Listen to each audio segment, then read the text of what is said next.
Bonjour, alors aujourd'hui on va enchaîner avec la dernière partie du CNC, la grille binaire. Alors une grille binaire de 1 ligne et P colonne est une grille dans laquelle chaque case est de couleur blanche ou bien de couleur noire. Alors là vous avez un exemple de grille. Ok. Représentation de la grille binaire. Pour représenter une grille binaire de 1 ligne et P colonne, on utilise une matrice G de 1 ligne et P colonne. D'accord. Chaque case de la grille G est représentée par un tuple IJ avec I borné entre 0 et n, n exclu, et J borné entre 0 et p, p exclu, tel que GIJ reçoit 1 pour la couleur blanche et GIJ reçoit 0 pour la couleur noire. Alors là, cette façon d'indicer les cases nous rappelle les indices du tableau NAPI. Alors pour importer le module NAPI, vous avez deux façons. Donc je vais commencer par la première, import NAPI. D'accord, import NAPI as NP. Puis ensuite, vous allez créer une matrice G. D'accord, par exemple, G est égal. Alors vous écrivez np.array. Ok, et vous créez votre matrice. Alors par exemple, je vais prendre un simple exemple. Je ferme ma matrice et j'impose un type float. Ça va? Lorsque je valide, voici la matrice que j'obtiens. D'accord? Ça c'est mon G. Alors si je veux accéder à une case, alors je peux écrire par exemple 2, 1. D'accord? Donc j'aurai bien 1, 0. Ça va? C'est clair? Alors G de 2. Ok, ça sera l'élément qui se trouve au niveau de la diagonale, et ainsi de suite. D'accord. Alors à ne pas confondre avec les listes, d'accord, où les listes on les indexe différemment. Alors supposons que je vais prendre ici G1 est égal, ok, et j'écris G1 2 de 2. Alors regardez ce qu'il va faire, il va réagir. Il me dit list indices must be integers or slices, not tuple. On va lui donner des indices. Donc G1 comme ça et comme ça. Là il répond. C'est bon. Donc il faut faire attention à la façon d'indicer nos structures. D'accord. Donc si vous avez affaire à une structure sous forme d'une liste, ce n'est pas la même chose comme si vous avez affaire à un tableau NAPI. Ok. D'une part. Alors maintenant, revenons à notre tableau NAPI. Quelles sont les méthodes qu'on peut utiliser? Vous avez la méthode copie pour CumSum pour faire des sommes cumulées. D'accord. On retrouve la même fonction en syllabes. D'accord. Pour faire la moyenne, le minimum, le maximum. D'accord. Ndim pour connaître les dimensions. D'accord, de cette matrice. Vous avez certainement aussi shape. Alors round pour avoir des valeurs arrondies. Voilà, shape, size pour avoir alors shape pour avoir le nombre de lignes et le nombre de colonnes. Alors size c'est pour avoir le nombre d'éléments total dans votre matrice. Sort c'est pour trier votre matrice. D'accord. Voilà, ici sum c'est pour faire la somme de tous les éléments de votre matrice. D'accord. Donc vous avez tout un ensemble. Alors transposer la trace de la matrice pour calculer la somme des éléments de votre diagonale. J'ai point trace. Voilà. Voilà. Et je rappelle G. Donc on voit bien que la somme des éléments qui se trouvent au niveau de la diagonale, c'est bien 2. D'accord. Bien. Passons maintenant à la suite de notre concours. Exemple, la grille binaire de la figure 1 est représentée par la matrice G de 10 lignes et de 12 colonnes suivantes. Premièrement, calcul du déterminant d'une grille binaire carrée. Donc on aura affaire à une matrice carrée. Une grille binaire carrée est une grille binaire dans laquelle le nombre de lignes et le nombre de colonnes sont égaux. Grille binaire carrée d'ordre 10, 10 lignes et 10 colonnes. Dans cette section, on suppose que le module NAPI est importé. Donc voici notre méthode pour importer le module NAPI. Alors lorsque vous importez votre module NAPI de cette façon-là, forum NAPI import étoile, vous n'êtes pas obligé d'utiliser l'alias que vous avez donné à votre module pour utiliser les fonctions. D'accord? Alors par exemple, np.array, il faut, dans mon cas, d'accord, de faire appel à l'alias .la méthode. Lorsque vous allez faire un import de cette façon-là, alors je vais redémarrer le shell, comme ça vous allez voir, regardez, donc from numpy import étoile, d'accord, et je vais créer mon G, alors G égale à array. Alors ici, je vais écrire directement G égale à array et ça va passer. Pas la peine, d'accord, de faire un recours à l'alias du module numpy, d'accord. Alors on suppose que la matrice carré G qui représente la grille binaire carrée créée par la méthode array du module numpy, exemple la grille binaire carrée d'ordre 10 est représentée par la matrice carré G suivante.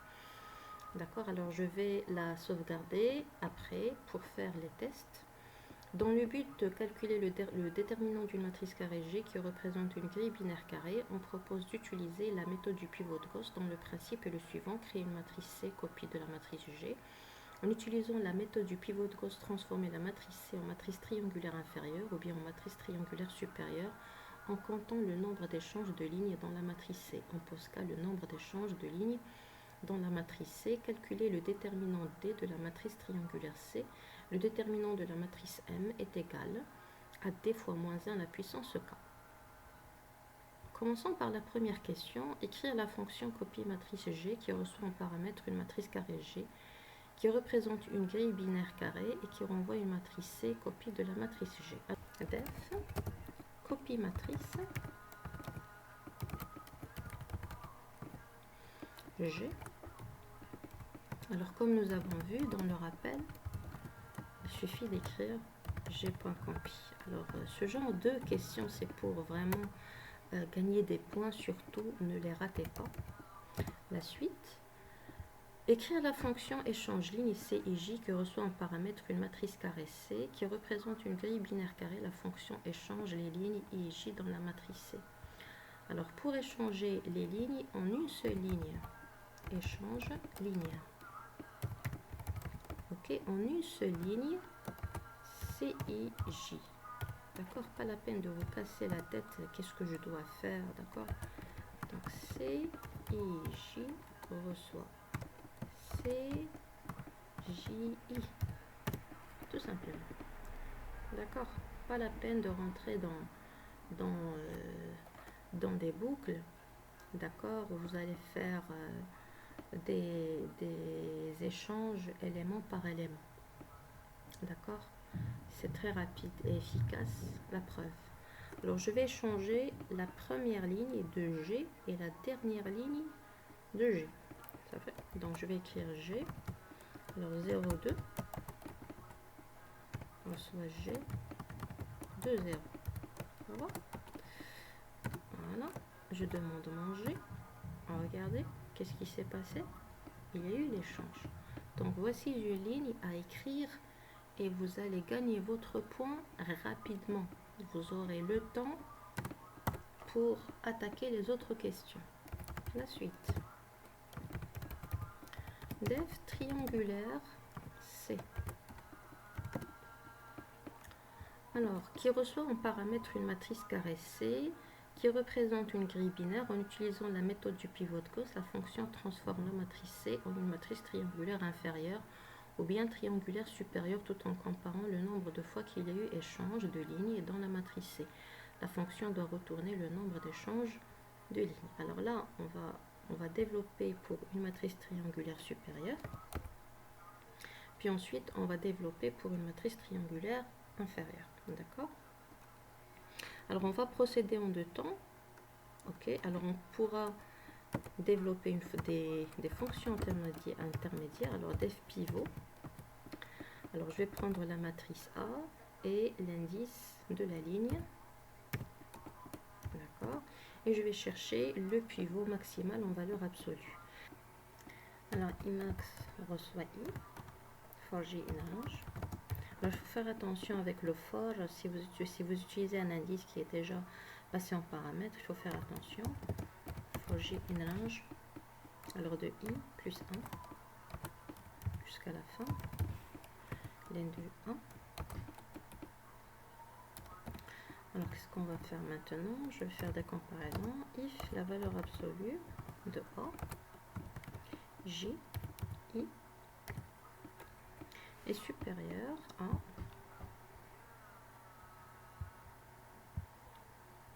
la valeur absolue de A, n'est-ce pas, I max.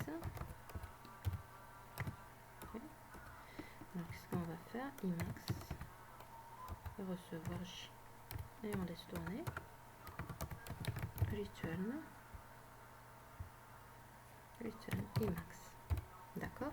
Donc ici, je suppose que le pivot maximal se trouve au niveau de la IM ligne. La colonne I est fixée de la IM ligne. Puis ensuite, je parcours toutes les lignes de I plus 1 jusqu'à len de A.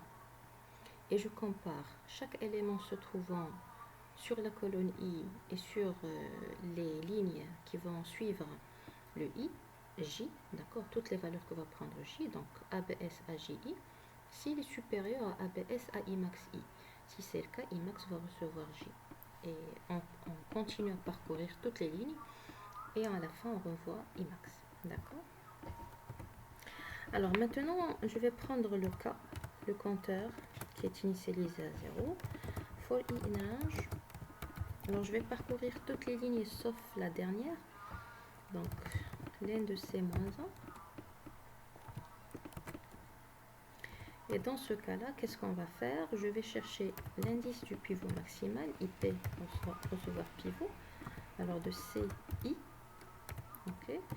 Et alors si l'indice du pivot est différent de I, je vais faire un échange, donc échange ligne C, I, IP. Ok. Et puis ensuite K plus égal à 1, je vais incrémenter le K. C'est bon? Alors une fois que c'est fait, je vais parcourir toutes les lignes de I plus 1 jusqu'à la fin, donc for J in range.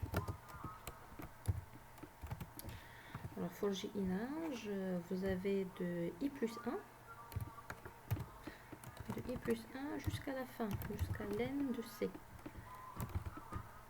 De C. D'accord? Alors dans ce cas, qu'est-ce qu'on va faire? Eh bien, je vais effectuer des transvections. Donc, je vais prendre un coefficient, je vais le nommer CO, d'accord, qui ne serait que C. Alors, CJI divisé par A par CII. Ok? Et je vais faire les transvections. Donc, C de J, on va recevoir C de J moins CO fois C de I. D'accord? Alors, puisque je n'ai pas de second membre, donc je vais me limiter au niveau, d'accord, que de la matrice. Puisqu'ici, je n'ai à faire qu'une matrice, je n'ai pas affaire à un système d'équations linéaire. D'accord? Et à la fin, qu'est-ce qu'on retourne? Ben, on retourne le cas. D'accord? Le compteur. C'est bon? Voilà. Donc, on va tester ça. Je vais prendre la matrice G.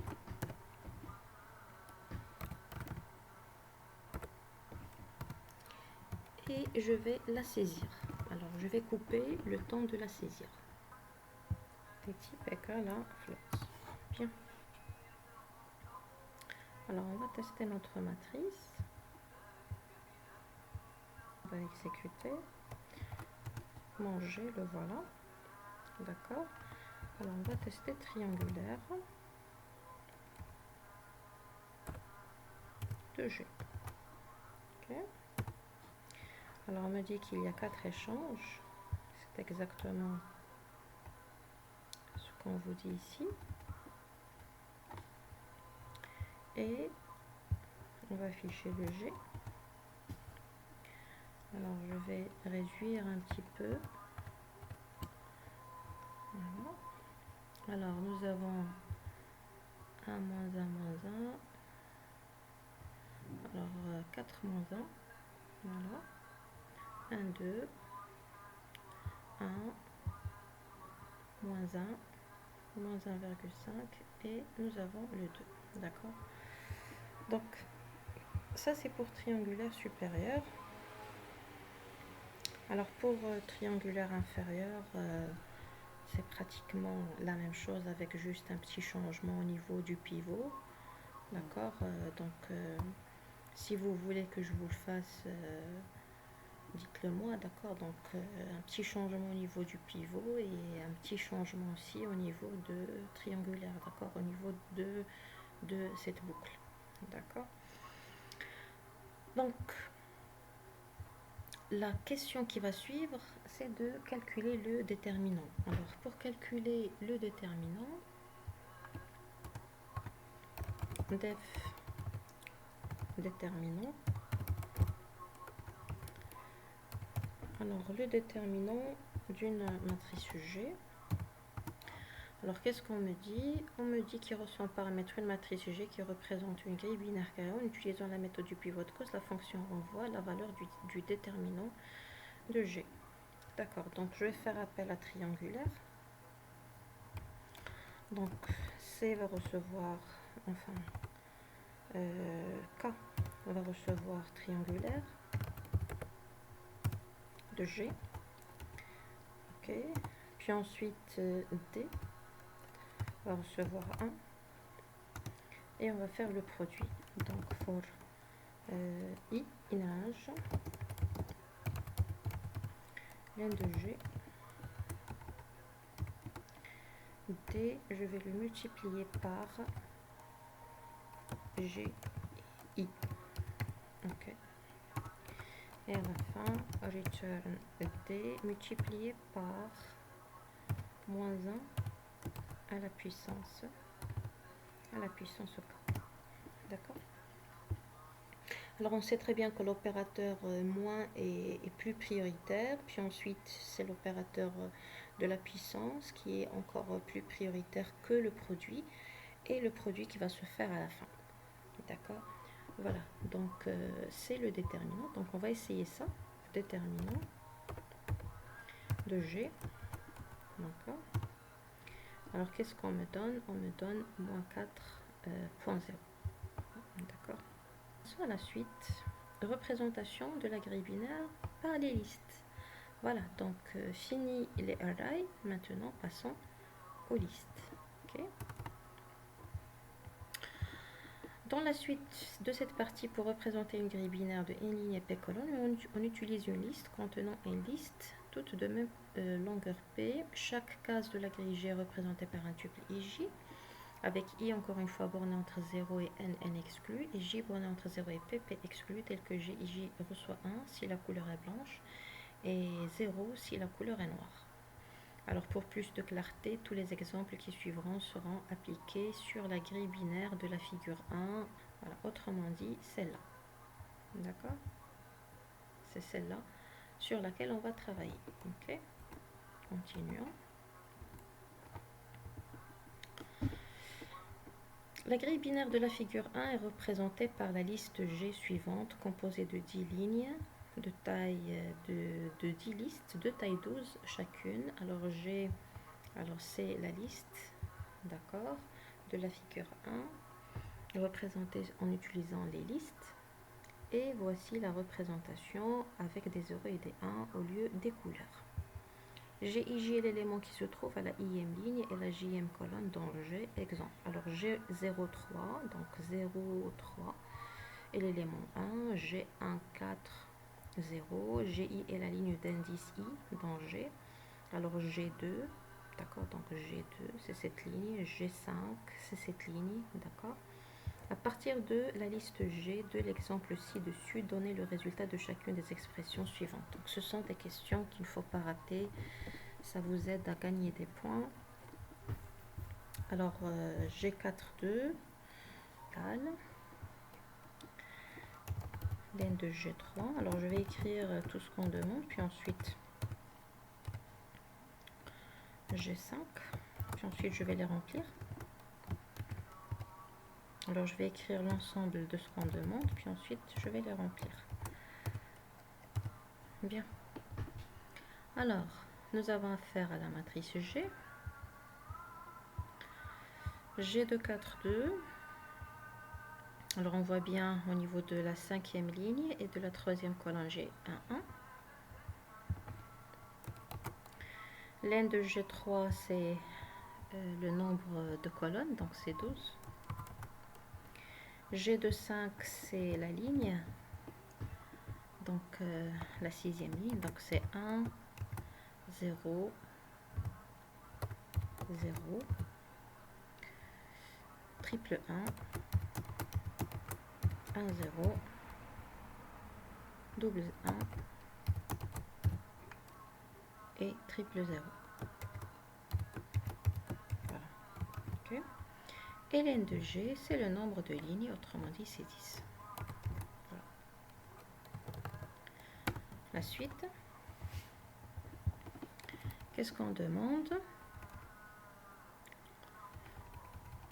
Position valide d'une case, écrire une fonction valide IJG qui reçoit en paramètre deux entiers I et J. La fonction renvoie true si I et J sont positifs et s'ils représentent respectivement la ligne et la colonne d'une case qui existe dans la grille binaire G. Sinon, la fonction renvoie false.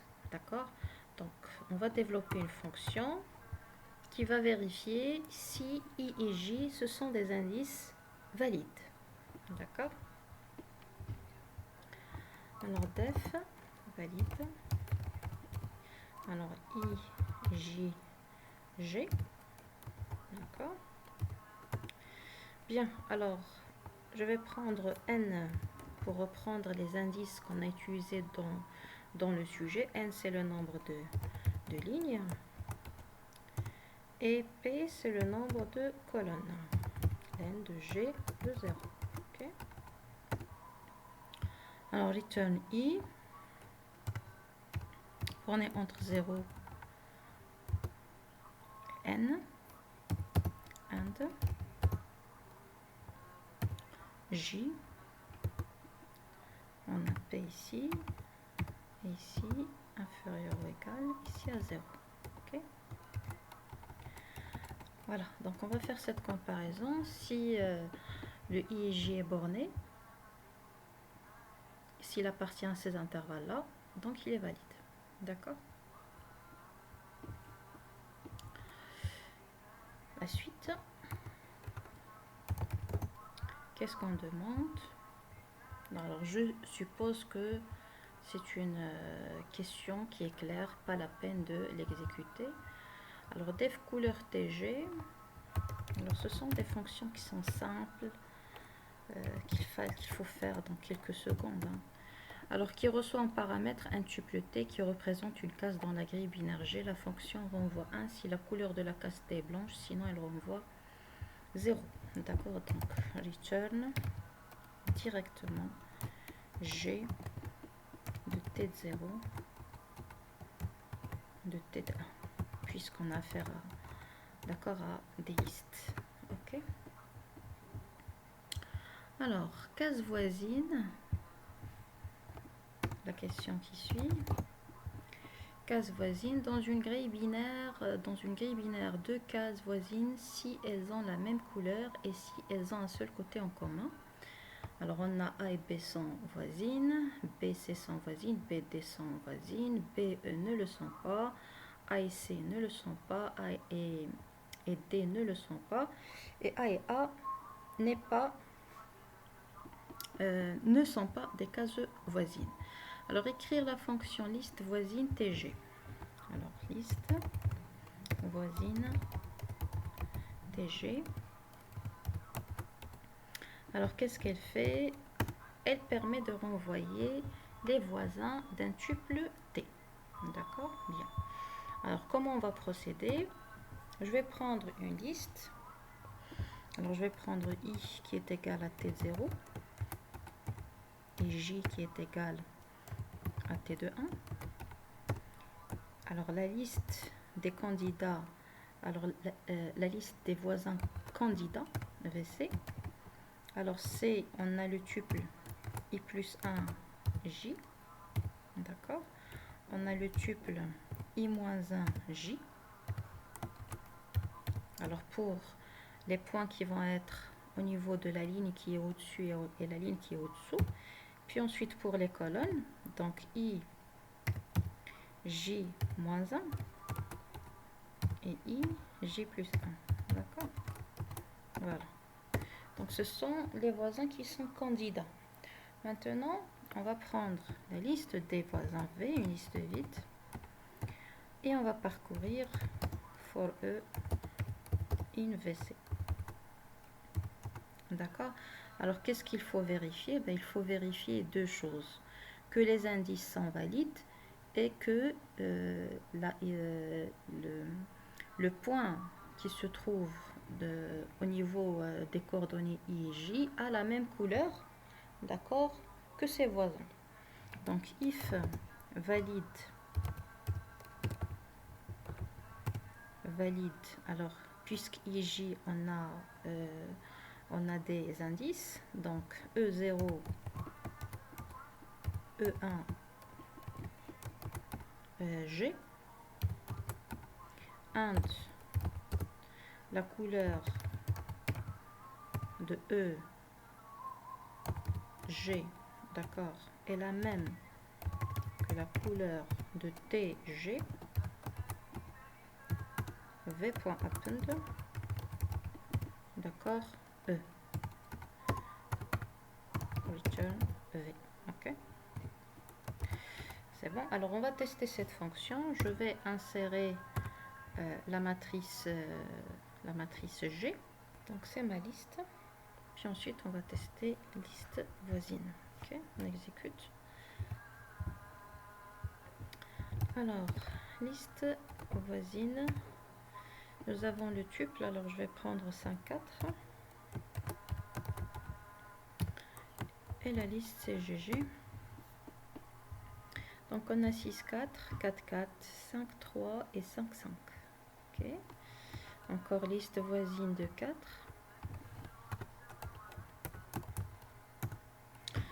Voilà, liste voisine 5, 1.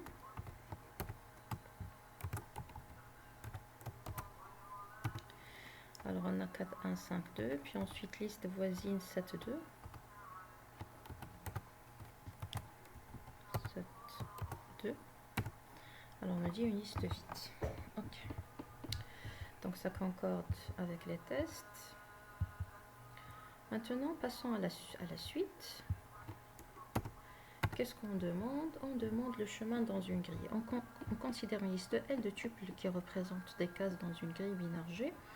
La liste L est un chemin dans la grille G. Si la liste L satisfait les trois conditions suivantes, la liste L contient au moins deux cases de la grille G. Toutes les cases de L sont différentes de A2, pas de doublon dans L, deux cases consécutives dans L sont voisines. D'accord? Donc, ce sont les conditions qu'un chemin doit vérifier. D'accord? Donc, au moins, vous avez un point de départ et un point d'arrivée. Vous n'avez pas de case en double, d'accord? On ne passe pas par la même case deux fois ou plusieurs fois. Et deux cases consécutives qui se suivent, donc elles doivent être voisines, d'accord? Donc voici un exemple. Alors vous avez L est un chemin et vous avez le second n'est pas un chemin normal puisque 0, 0 et 1, 1 ne sont pas voisins, d'accord?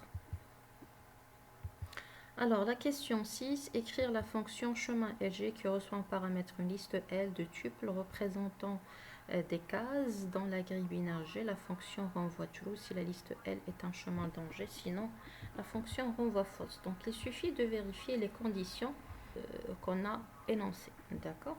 Alors def, alors je vais reprendre le prototype de la fonction, donc def chemin, alors chemin LG. D'accord.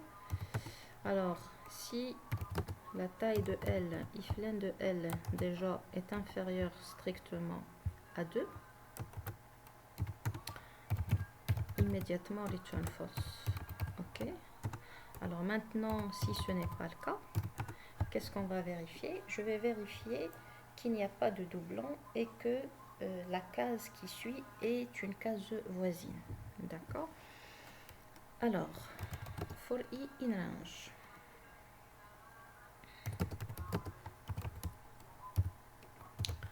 Alors for i in range len de L moins 1. D'accord, len de L moins 1. Alors qu'est-ce qu'on va faire à ce niveau-là? Alors if L.count. Alors je vais compter. Point count de LI. D'accord, count LI. S'il est supérieur strictement à 1. Donc je vais compter le nombre d'occurrences d'un élément de L. S'il se répète plus d'une fois, immédiatement je return false, puisqu'on passe par le même point plusieurs fois. Else. Alors maintenant, sinon, alors je vais faire un test. Si LI plus 1 ne fait pas partie des voisins, liste voisine, alors de LI de G. D'accord. Si elle ne fait pas partie des voisins, return false. Okay. Alors si je parcours ma boucle et que le programme continue à tourner, parce qu'on sait très bien ce que fait return. Return renvoie une valeur et arrête l'exécution du programme. Donc, si le programme continue à s'exécuter, donc ça veut dire que chaque case vérifie bien le fait qu'elle n'a qu'une seule occurrence et que la case qui suit fait partie des cases voisines de la case en cours. Donc, si c'est le cas, return true. Alors, pourquoi jusqu'à len de L-1? Parce que chaque fois, je teste la case qui suit. D'accord. Alors, si toutes les cases, s'il est n-1 dans l'hypothèse que j'ai une liste de taille n, si les n-1 premières cases sont toutes distinctes, donc automatiquement la dernière case est aussi distincte. Sinon, vous pouvez raisonner par absurde. Ok. Voilà, donc ça c'est notre fonction qu'on va tester maintenant. Alors, je vais exécuter. Donc, je vais demander, alors je vais saisir un des chemins. D'accord, que nous avons ici. Alors je vais prendre L est égal. Donc voici le chemin que nous avons saisi. Alors, on valide. Ok. Puis ensuite, on teste si c'est un chemin qui est valide ou pas. LGG. Okay. On me dit true. D'accord. Alors si je teste avec un autre chemin,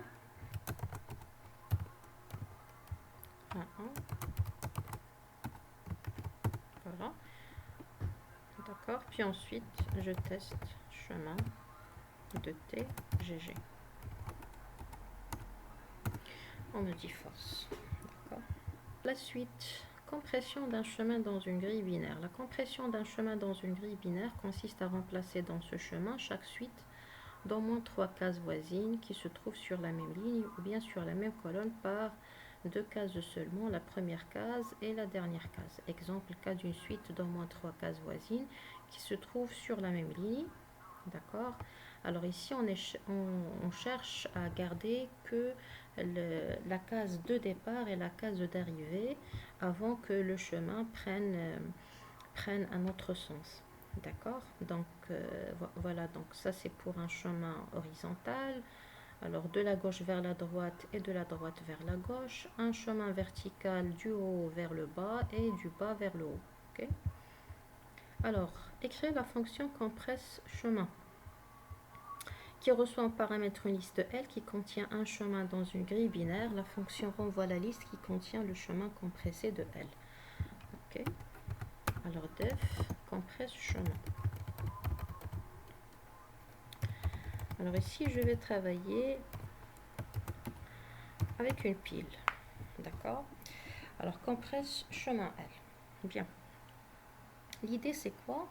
L'idée c'est que tant que je suis au niveau d'une ligne ou bien au niveau d'une colonne, je vais remplir une pile. Ça va.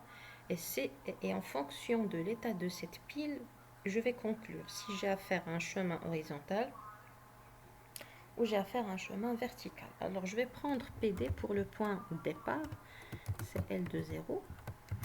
D'accord, je suppose ici que L est un chemin. D'accord, donc je ne vais pas faire un test si L est un chemin. Je suppose que L est un chemin. Bien.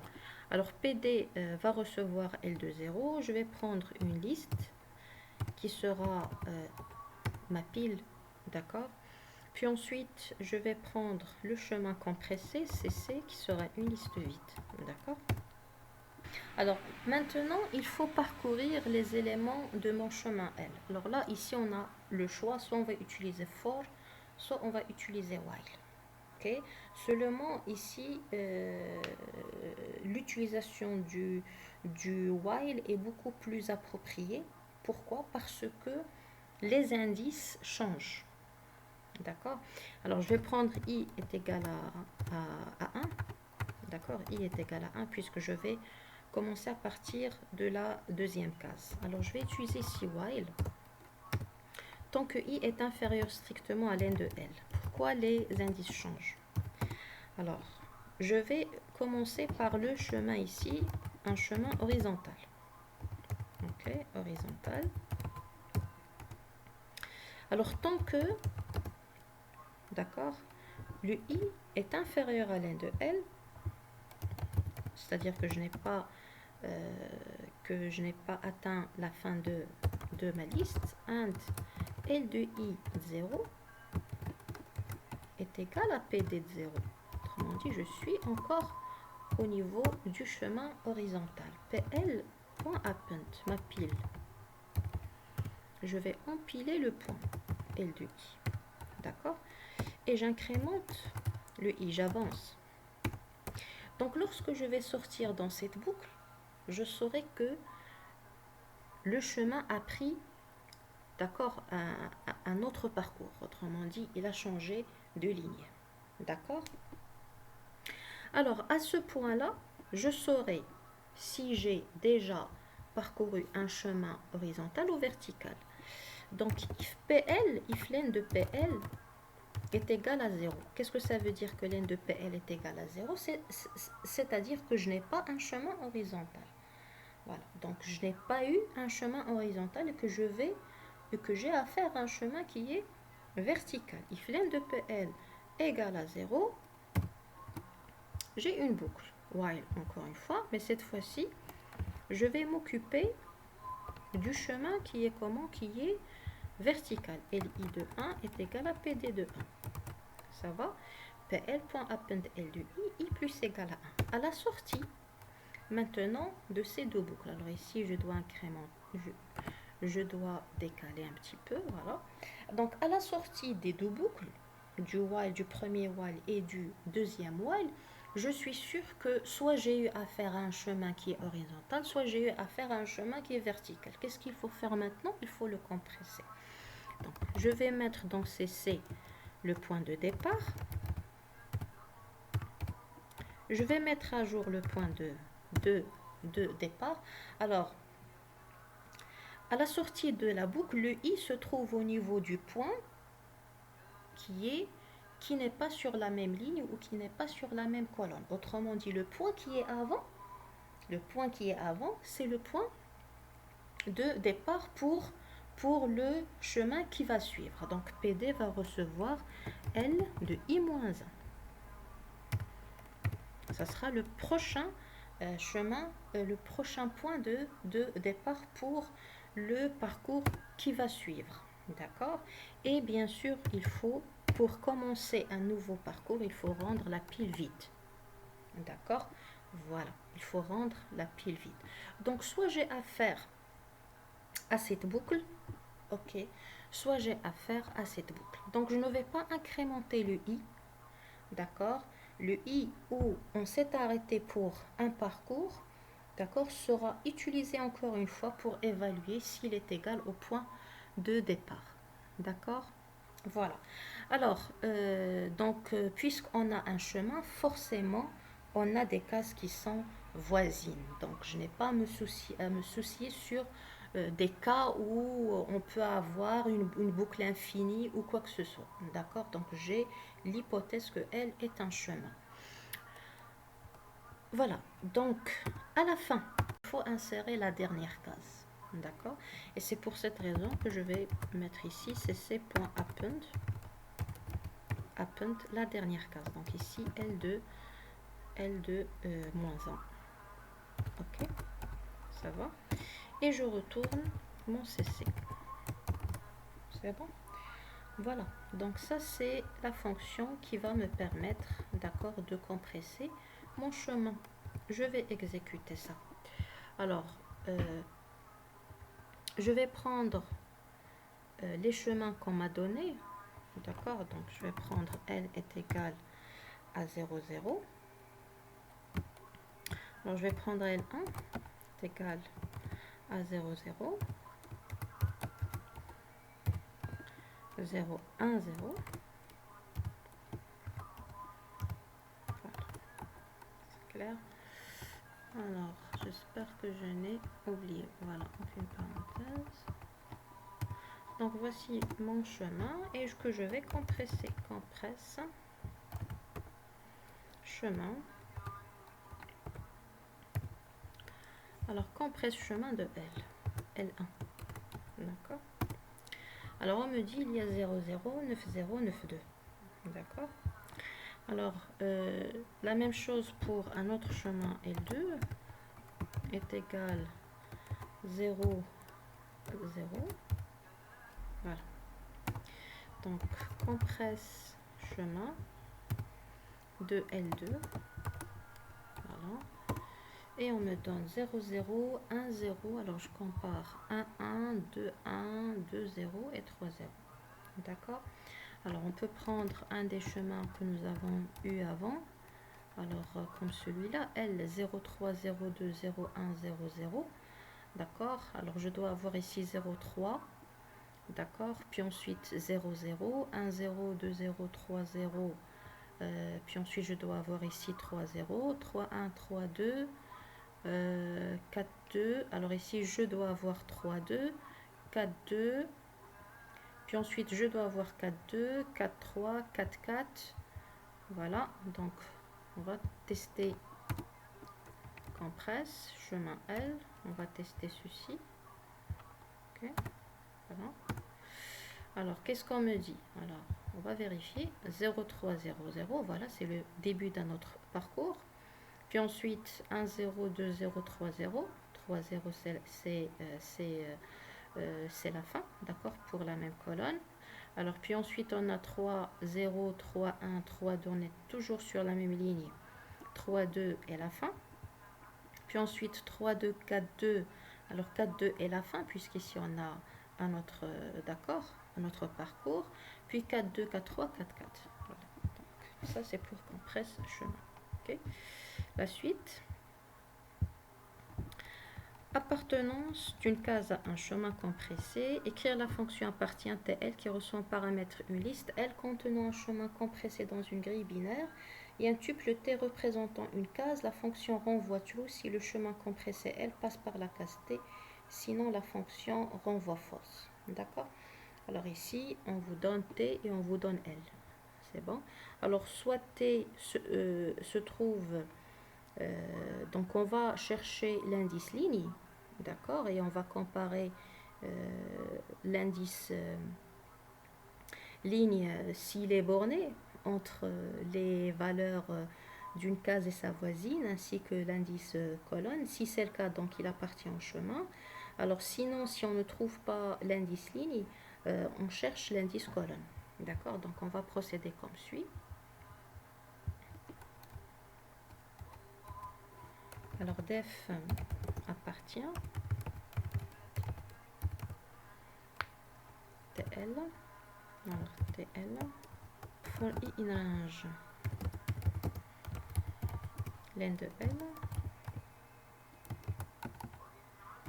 D'accord. If alors T de 0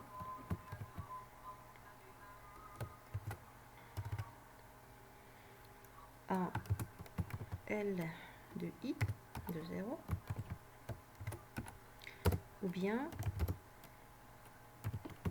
T de 1 égale à L de I de 1. D'accord? Donc, soit on a repéré la ligne, soit on a repéré la colonne. Return immédiatement si T de 0 est borné.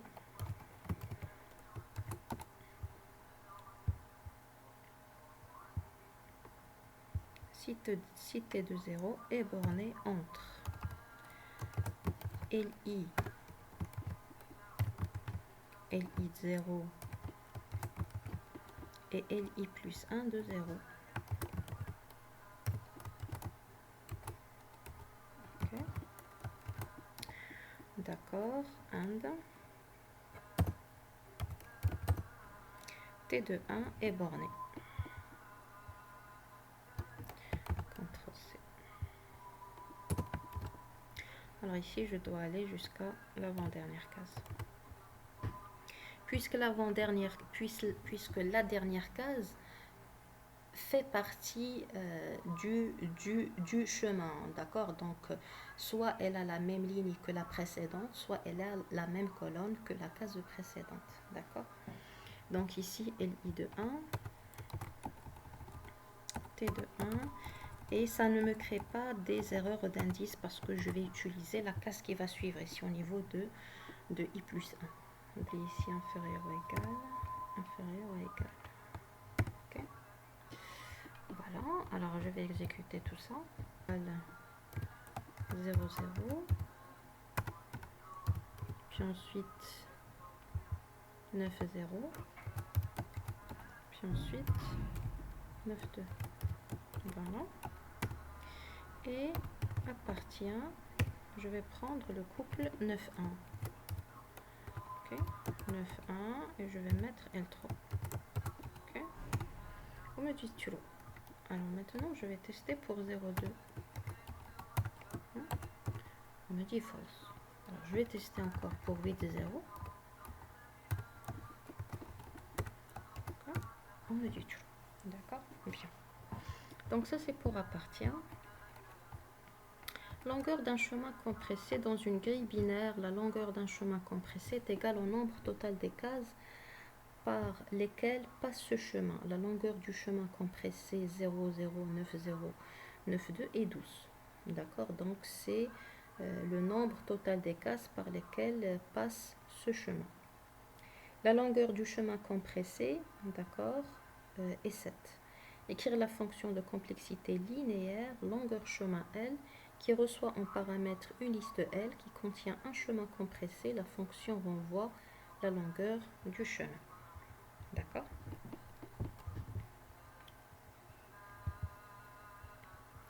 Alors,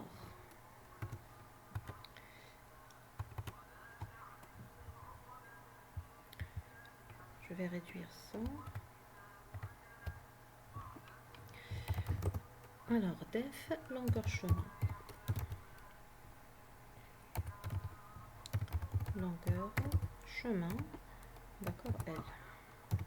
Ok. Alors, C va recevoir, alors C est un compteur, C va recevoir 0. Alors, for I in range,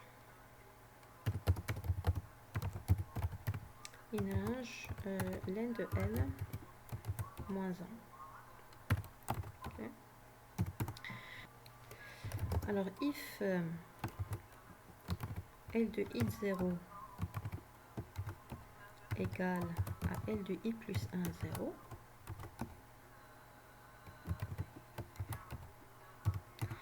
alors C va recevoir, d'accord, donc C plus égale LI plus 1 moins LI de I, d'accord, LI plus 1 de 1 moins LI 1, d'accord. Alors pourquoi je n'ai pas rajouté le 1? Parce que si à chaque fois on va rajouter un 1, on sait très bien que ce nœud-là sera compté combien de fois? Plusieurs fois. 2 fois. Un tel nœud qui sépare deux parcours différents sera compté 2 fois, alors qu'il doit être compté qu'une seule fois. D'accord? Alors, c'est pour cette raison-là que je vais mettre LI plus 1 moins L de I. Ok, voilà, un seul nœud. Sinon, initialiser mon CA1. Voilà.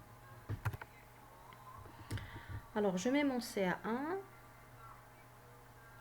Voilà, donc ça c'est pour lorsqu'on a égalité au niveau des lignes.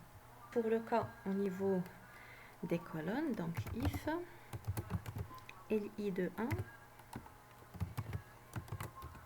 égale à li plus 1 de 1 de 1. Alors c plus égale la différence, mais cette fois-ci par rapport aux lignes. Ici j'aurai 0, ici 0. D'accord, voilà. Return C. Ça va? Alors on va exécuter ça. Alors L3 c'est le chemin, n'est-ce pas? Voilà, c'est le chemin. Alors je vais écrire longueur chemin. Longueur chemin ici de L3. Voilà, et ça nous donne un 12. Ok, alors je vais tester un autre chemin. Celui-là. Alors lorsque j'écris longueur chemin, on me donne 5 alors que je dois avoir le 7. Alors en fait c'est dû aux compensations. Donc je vais écrire la valeur absolue, comme ça je n'aurai pas de surprise. Voilà, la valeur absolue de la différence. Ça va? On exécute cette fois-ci. Alors je vais prendre L4, longueur chemin. Voilà, ça me donne 7. D'accord? Donc ça c'est pour longueur chemin avec une complexité linéaire. D'accord? Alors la question 10, on vous demande d'écrire la fonction chemin GAB. Chemin reçoit en paramètres deux tuples A et B distincts qui représentent deux cases de même couleur. Dans la grille binaire G, le paramètre chemin est une liste initialisée par la liste vide. Cette fonction renvoie une nouvelle liste contenant tous les chemins entre la case A et la case B dans la grille G. Et on vous a donné un exemple. Très bien, alors def chemin. Alors je vais prendre ici GAP chemin. Ok, voilà. Puis ensuite je vais développer un parcours en profondeur pour parcourir deux points entre A et B. Seulement ce parcours en profondeur va s'itérer un certain nombre de fois. D'accord? Donc ici, on doit connaître le nombre de chemins qui existent entre A et B. Alors, généralement, lorsqu'on développe des programmes et des logiciels, on représente un logiciel sous forme d'un graphe. D'accord? Alors là, ça, c'est un domaine des tests de logiciels. Et lorsqu'on veut connaître tous les parcours que va parcourir ce programme, c'est-à-dire tous les cas possibles, d'accord, pour que ce programme commence à partir d'une entrée et se termine, il y a un certain nombre de chemins qui seront parcourus. C'est ce qu'on appelle la complexité cyclomatique. Complexité cyclomatique, d'accord? Et à partir de cette théorie, d'accord, on va donner une borne supérieure du nombre de chemins qu'on va avoir, d'accord, entre le point A et le point B, d'accord. Alors le nombre de chemins indépendants entre le point A et le point B sont les suivants. Alors CE, le nombre d'arêtes, moins le nombre de sommets, d'accord, plus 2 fois le nombre deux parties qui sont indépendantes. D'accord? Alors, moi, je vais essayer de majorer ce nombre-là. C'est-à-dire que je vais supposer que j'ai affaire à un graphe qui est maillé, complet, c'est-à-dire que tous les nœuds sont reliés par des arêtes. Alors, on démontre que par récurrence que le nombre d'arêtes dans un graphe maillé, c'est n facteur de n-1 sur 2. Vous pouvez le démontrer par récurrence. Vous prenez deux nœuds, donc on a une seule arête. Vous prenez trois nœuds, on a trois arêtes. Donc c'est 3 fois 2 divisé par 2. Vous supposez que c'est vrai pour n nœuds et vous le démontrez pour n plus 1. Donc je crois que la démonstration est à votre portée. D'accord? Donc ça c'est pour le nombre d'arêtes. Donc c'est égal à E. D'accord? Puis ensuite le nombre de parties non connectées, je vais supposer qu'elle est nulle. D'accord? Je vais supposer que tous les nœuds sont connectés. D'accord? Donc j'ai une borne supérieure du nombre de chemins indépendants dans mon graphe. D'accord? Et même ici, lorsque je dis que j'ai affaire à un graphe complet, j'ai ces arêtes entre des nœuds qui se trouvent au niveau d'une diagonale, ce qui n'est pas le cas pour ma grille. D'accord? Alors dans notre grille, on se déplace soit horizontalement, soit verticalement et jamais d'une façon diagonale. Donc ce nombre-là regroupe même les arêtes en diagonale. Donc j'ai pris vraiment la borne supérieure. Ok? Bien, donc je pose n, c'est l'n de g, d'après votre énoncé. Je prends l'n de G0, c'est le nombre de colonnes. Je calcule n, c'est n fois P. On est bien d'accord, c'est le nombre de sommets. Et je vais prendre le nombre des itérations maximales, vraiment le nombre des itérations maximales. Donc c'est n fois n-1 sur 2, moins n. D'accord? Moins n. C'est bon? Voilà. Donc le reste est facile. Si on connaît ça, le reste est facile.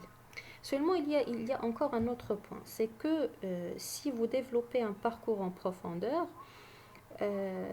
et que vous répétez ceci, il risque votre programme de prendre tout le temps le même voisin. C'est-à-dire, dans mon cas, si je prends le premier point, c'est 0,3, il risque de prendre le premier voisin à chaque fois.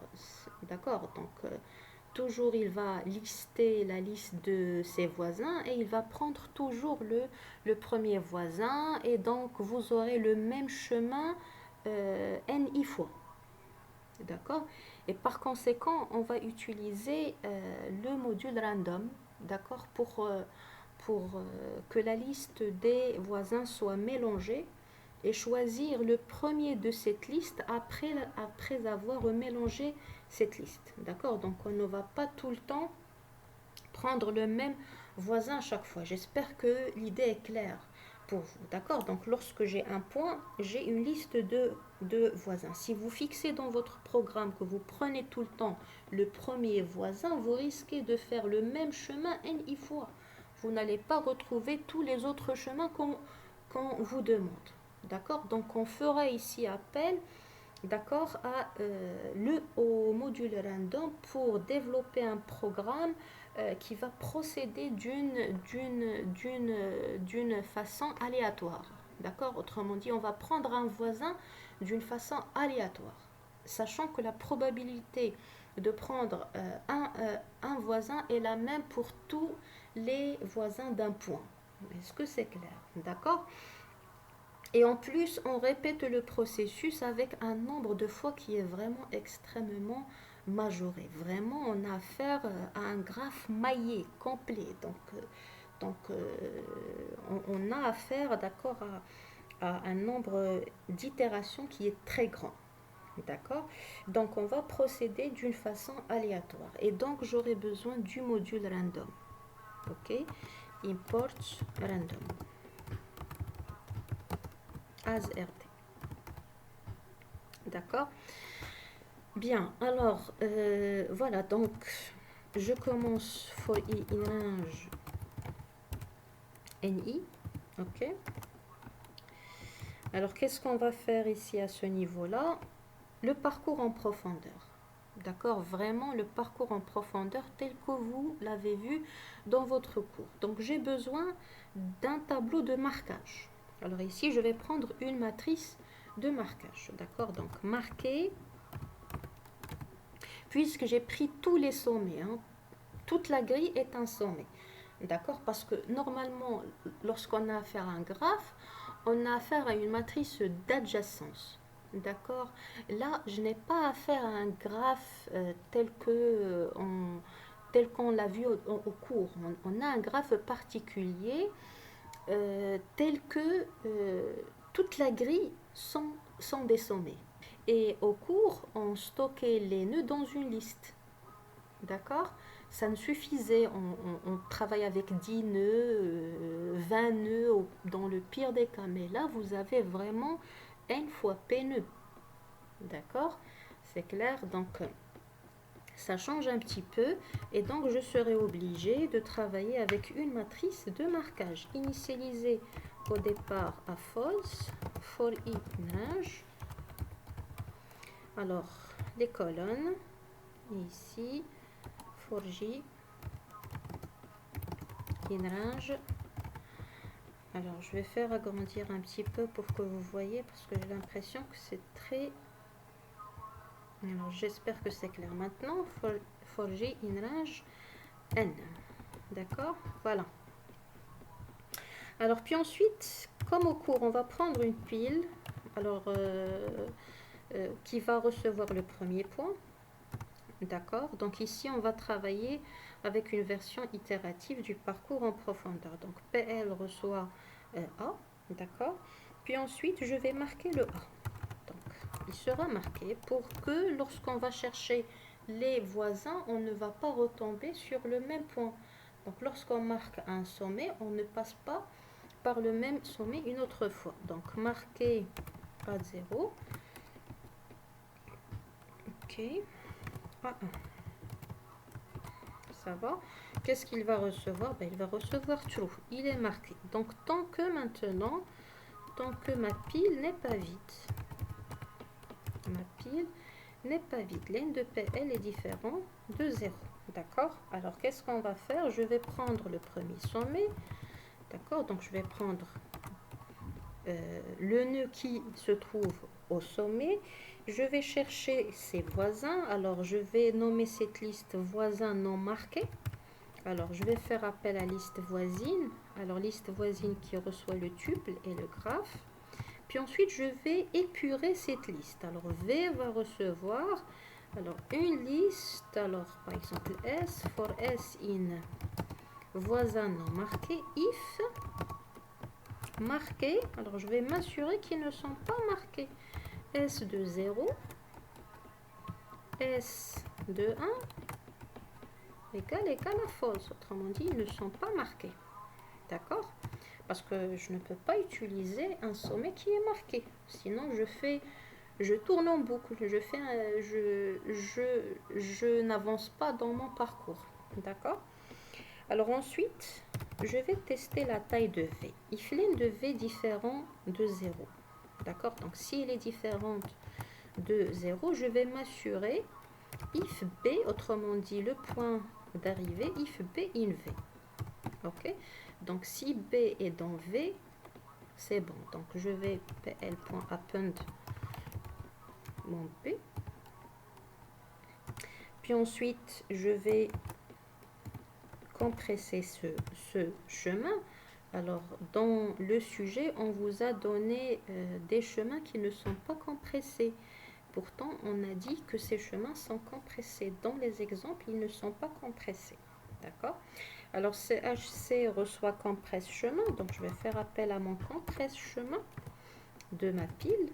Et puis, je vais m'assurer que ce CHC ne figure pas if not in,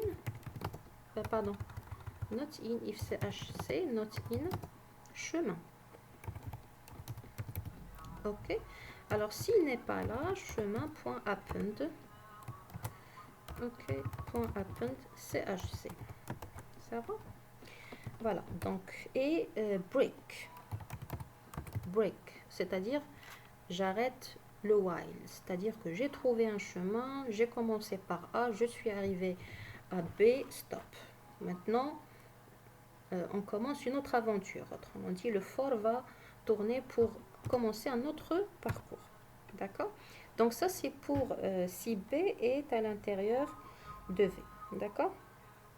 Maintenant, else. Else, c'est-à-dire que mon B n'existe pas dans V. D'accord? Alors, qu'est-ce qu'on va faire dans ce cas-là? Eh bien, si vous écrivez que vous allez mettre dans PL tout le temps le premier voisin, le premier V, le premier élément de V, vous risquez de faire N fois le même chemin. D'accord? C'est ce que je vous ai dit. Donc, qu'est-ce qu'on va faire? On va faire un shuffle. D'accord? On va mélanger notre liste. Voilà.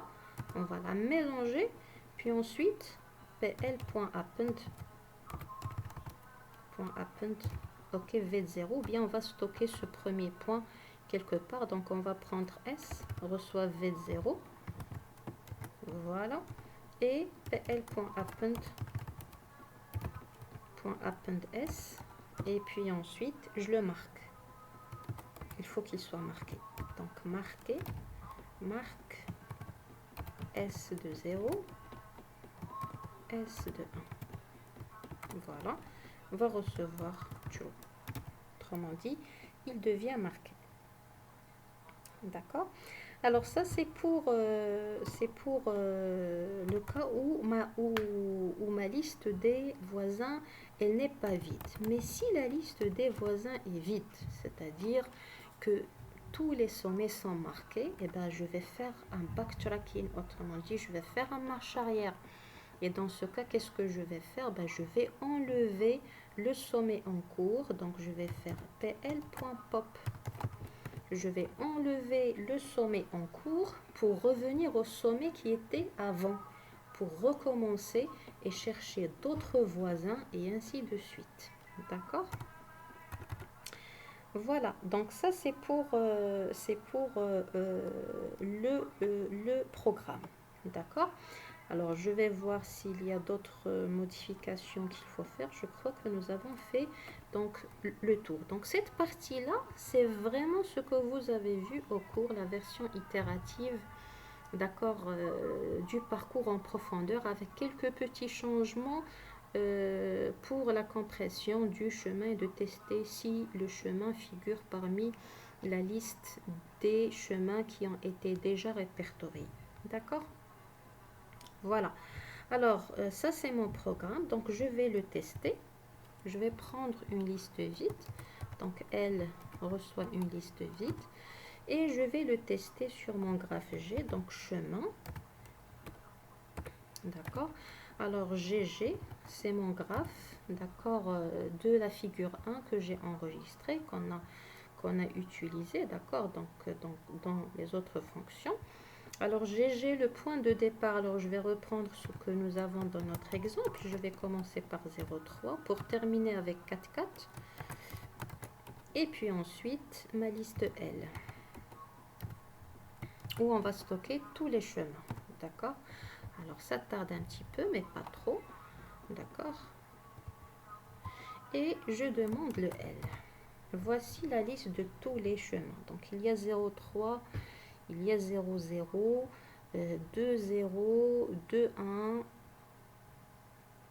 2,1, puis ensuite 3,1. Alors, ce sont des chemins qui sont compressés. Attention, là, vous avez à faire un chemin qui est compressé. Alors, si je demande len de L, alors qu'est-ce qu'il me donne? Il me donne 14. Donc, j'ai 14 chemins. La suite. Alors, qu'est-ce qu'on demande? On demande la liste des chemins. Alors, je vais écrire def. Donc, ça, c'est chemin. Passons maintenant à def liste chemin.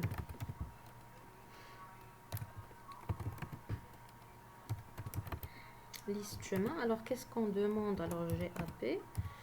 Alors, qu'est-ce qu'on demande? On demande d'écrire la fonction liste chemin qui reçoit en paramètre deux tuples A et B qui représente deux cases quelconques dans la grille binaire G. Cette fonction renvoie la liste de tous les chemins compressés entre la case A et la case B dans la grille G. Donc vraiment c'est une question qui est facile, donc il suffit d'exploiter le résultat précédent. Je vais prendre une liste vide, je vais faire appel à la question précédente, donc chemin avec S, d'accord, je vais lui donner G, je vais lui donner AB, je vais lui donner la liste L et return L. Voilà, tout court, c'est ça la question numéro 10. Alors, si vous rencontrez des questions qui sont difficiles, vous sautez, ne faites pas la même bêtise que je fais moi-même. Alors, reçoit en paramètre deux tuples A et B qui représentent deux cases quelconques dans la grille binaire G. Cette fonction renvoie la liste de tous les chemins compressés entre la case A et la case B dans la grille G. Voilà, donc si, alors on va tester, c'est l'occasion, on va tester la fonction liste chemin et on va s'assurer que effectivement on a une liste vide. Okay. Alors, liste chemin de GG, alors 6, 0, puis ensuite 8, 1, puis ensuite la liste vide. D'accord, donc je me demande pourquoi on a fait passer la liste vide alors qu'elle ne fait pas partie des paramètres. Alors, ok, d'accord. Cette fonction renvoie, normalement il y a ici une petite erreur, donc cette liste vide ne doit pas figurer là, hein, d'accord, elle doit renvoyer cette liste. D'accord, et c'est bien mentionné, reçoit en paramètre deux tuples A et B qui représentent deux cases quelconques. Dans la grille G, cette fonction renvoie la liste de tous les chemins compressés entre la case A et la case B dans la grille G. Alors ici, il n'y a pas une liste et pourtant, dans les tests, il y a la liste qui est passée en paramètre. Bon, je vais respecter la consigne. Elle tourne. Voilà, elle me renvoie une liste vide, d'accord, ce qui concorde avec ce qu'on a donné. Ok. Alors, tri d'une liste de chemins. Écrire la fonction tri chemin R qui reçoit en paramètre une liste R contenant tous les chemins compressés entre deux cases dans une grille binaire. La fonction trie les chemins compressés de R dans l'ordre croissant des longueurs des chemins. La longueur d'un chemin telle qu'elle est définie dans la question 2.9. Ne pas utiliser la méthode sort ni la fonction sorted. Ok.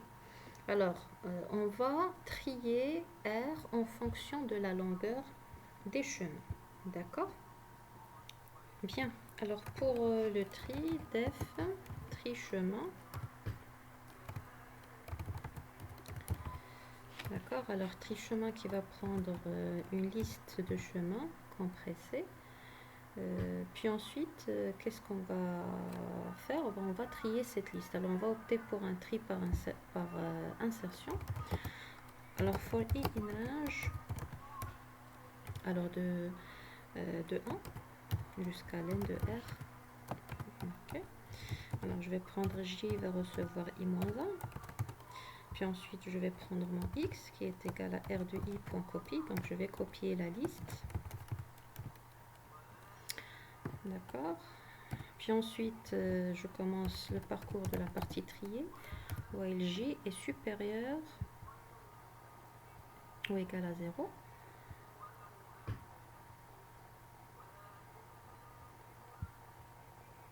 Voilà. Est supérieur ou égal à 0. And, alors, mon longueur. Donc, je vais comparer les longueurs. Longueur chemin de x, il est comment? Bah, il est inférieur, d'accord, à longueur chemin de R de J. D'accord. Alors, si c'est le cas, alors Alors si c'est le cas, donc R de J sera déplacé, d'accord, donc R de J plus 1 va recevoir R de J, point copie, ok, donc je vais copier R de J et le placer dans R de J plus 1, et J va recevoir J moins 1 pour reculer, ok. Puis à la sortie, R de J plus 1 va recevoir, alors, R de J plus 1 va recevoir le X point copie, d'accord. Voilà, donc ça c'est le tri par insertion. Donc on va tester. Alors je vais saisir le R. Donc voilà, voici mon R, d'accord. Et puis ensuite on va trier. Donc je vais exécuter d'abord, puis ensuite je vais trier tri chemin de R. Okay. Voilà, je vérifie que mon R effectivement est bien trié. Alors 0,3, 0,2, 1, 2, 1, 1, 3, 1, 3, 2, 4, 2, 4, 4, ça concorde. 0,3, 0, 1, 3, 1. Voilà, 3, 2, 4, 2, 4, 4. Puis finalement 0,3, 0, 0, 3, 0, 3, 2, 4, 2, 4, 4. D'accord, donc ça c'est pour le tri. Donc c'est une question de cours. Alors, la suite, on nous demande le plus court chemin entre deux cases. D'accord. Voyons voir. Alors, on nous dit A et B, deux tuples qui représentent deux cases dans une grille binaire G. Le plus court chemin entre A et B, le chemin compressé entre A et B, ayant la plus petite longueur. D'accord. On peut trouver plusieurs plus courts chemins entre les cases A et B. Écrire la fonction plus court chemin GAB qui renvoie la liste de tous les plus courts chemins compressés entre deux cases A et B. D'accord. Alors la fonction plus court chemin 0,344G renvoie la liste de des deux chemins suivants. D'accord. Bien, alors on va chercher le plus court chemin. Donc il suffit de trouver un minimum des longueurs. D'accord. Donc c'est pas vraiment Dijkstra qu'on va programmer ici. D'accord. Alors def plus court chemin, parce que Dijkstra utilise des poids. D'accord. Donc j'ai dit ici GAB. Ok. Voilà. Donc déjà il me faut la liste de tous les chemins. Donc ici je vais faire appel à liste chemin. D'accord. GAB. D'accord. Alors puis ensuite il faut que je cherche donc plus petit chemin, donc ça sera une liste vide. D'accord. Puis ensuite longueur minimale, d'accord, L-min, d'accord, donc ça sera longueur chemin de L de 0, donc forcément L de 0. Alors bien sûr ici il faut faire un test. Je ne vais chercher les plus courts chemins que si la taille de L, donc if len de L est différente de 0. D'accord, bien sûr, parce que je ne pourrais pas trouver le plus court chemin si cette liste est vide. Voilà, d'accord. Donc voilà, donc élimine ces longueurs chemin de L de 0. D'accord, donc for E in grand L. D'accord, alors if longueur chemin. Alors je rappelle que L contient des chemins. D'accord, donc if longueur chemin. Voilà, if longueur chemin de E est plus petite. D'accord, donc est plus petite. Est plus petite strictement, d'accord, que L-min. D'accord, donc L-min va recevoir, d'accord, L-min va recevoir cette longueur chemin E, d'une part. Alors donc je laisse tourner, puis ensuite une fois que j'ai trouvé le L-min, je reparcours L à la recherche de tous les chemins dont la longueur c'est L-min.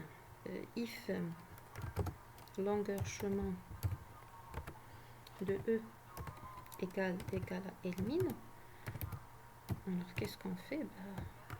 Cette liste là va recevoir append, ok, alors E, d'accord, puis ensuite on retourne PPC dans tous les cas, donc PPC, que ce soit dans le cas où la liste des chemins est vide ou pas, on retourne PPC. Donc si la liste des chemins est vide, on retourne une liste vide. Sinon, on va retourner le PPC tel que les chemins ont une longueur qui est égale à L-min, bien sûr, après l'avoir calculé. D'accord? Voilà, donc ça c'est pour ma fonction, donc que je vais tester. D'accord? Alors, je vais donner plus court chemin. Alors, plus court chemin de 0,3, de 4,4, d'accord, et du graphe GG qu'on a l'habitude d'utiliser. D'accord, alors ici on me donne une erreur parce que j'ai suivi l'exemple du concours. On écrit plus court chemin 0,344G alors qu'il fallait que je commence par GAB. D'accord, donc je rectifie. Donc plus court chemin, GG, alors 0,3, 4,4. D'accord. Alors on me dit le plus court chemin c'est 0,3, 0,2, 1,2, 1,1, 3,1, 3,2, 4,2, 4,4 et 0,3, 0,1, 3,1, 3,2, 4,2, 4,4. D'accord. Voilà, donc c'est ça. Puis ensuite, le plus court chemin cette fois-ci, je ne vais pas tomber dans la même erreur cette fois-ci. 6, 6, 0 et 7, 2. Alors normalement, je dois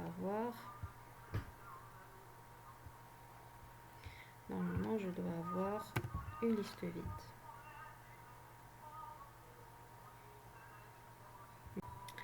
Zone d'une case dans une grille binaire. D'accord? Alors on considère un tuple T qui représente une case dans une grille binaire G. La zone de la case T, l'ensemble qui contient la case T et toutes les cases de la grille binaire G qu'on peut joindre par un chemin à partir de la case T. Exemple, la zone de la case 8,2 est l'ensemble composé des cases suivantes 8,2, 7,3, 8,3, etc.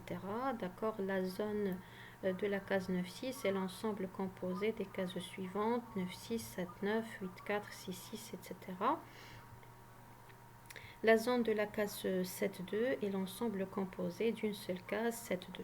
D'accord? Donc qu'est-ce qu'on demande? On demande de décrire la fonction compte zone G qui reçoit en paramètre une grille binaire G qui renvoie le nombre de zones dans la grille binaire G. Donc pour répondre à la question def compte zone,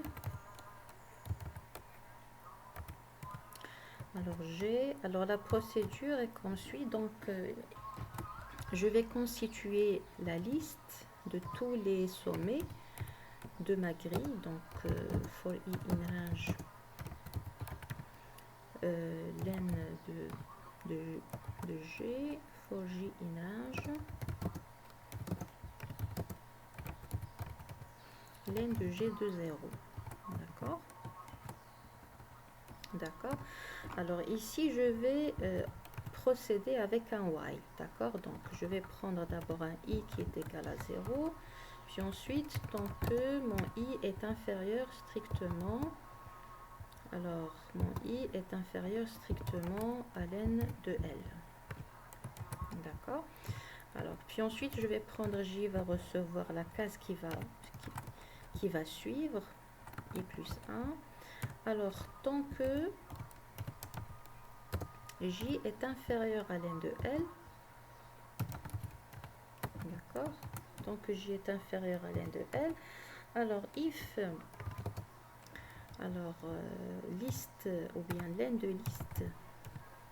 Laine de liste, alors les chemins, liste des chemins. G, L de I, L de J. D'accord. Alors, si il me renvoie une liste qui n'est pas vide, d'accord, autrement dit, il y a un chemin. Alors, dans ce cas-là, je vais retirer de L l'élément qui se trouve au niveau de l'indice J. Else, dans le cas où, ma liste, elle n'est pas, enfin, ma liste est vide, autrement dit, entre LI et LJ, il n'y a pas de chemin, j'incrémente le J. D'accord, J plus égal à 1. Mais tant que je suis en train de retirer les J, l'indice de J actuel, d'accord, sera remplacé par l'élément qui était juste après. Donc, ça ne sert à rien d'incrémenter le J, sauf si la case actuelle garde toujours son même élément. Voilà. Alors, je vais tester. Donc, à la sortie de cette boucle, normalement, j'ai parcouru tous les nœuds de la même zone et je les ai retirés de ma liste L. D'accord? Alors, maintenant, qu'est-ce qu'il reste à parcourir? Ben, je dois incrémenter le I. D'accord? En incrémentant le I, je vais normalement avoir une case qui n'appartient pas à la même zone que L de I au départ. D'accord? Voilà, donc je n'enlève de L que s'il y a un chemin entre LI et L de J. D'accord? Voilà, donc on laisse tourner et puis à la sortie, je vais renvoyer le nombre d'éléments qui se trouvent dans L. Len de L. Len de L. Et je vais retourner même L, même si ce n'est pas demandé au niveau de la question. Si c'est pour répondre à la question, je vais retourner que len de L. D'accord? Et L pour voir, d'accord, les zones. Donc voilà, une fois que compte zone a fini, donc elle nous rend bien le 10, d'accord? Et nous avons bien le représentant de chaque zone. Donc on a 0, 0 pour la première zone, d'accord? Toute cette zone-là. On a 0,4 pour cette zone qui est noire. On a 0,6 pour cette zone, toute cette zone-là. On a 4,1 pour cette zone. On a 5,6 pour cette zone-là, formée d'une seule case. On a 5,9 pour cette zone-là. On a 6,5 pour ce point. On a 6,6. Voilà, 6,6 pour cette zone. 6,6. On a 7,1 pour cette zone-là. Et on a 7,2 pour cette case-là. D'accord? Voilà, j'espère que c'était clair. Si vous avez des questions, n'hésitez pas à les poser. Et puis, merci de votre attention. Merci pour votre suivi. Merci pour votre intérêt. Et à la prochaine vidéo. Au revoir.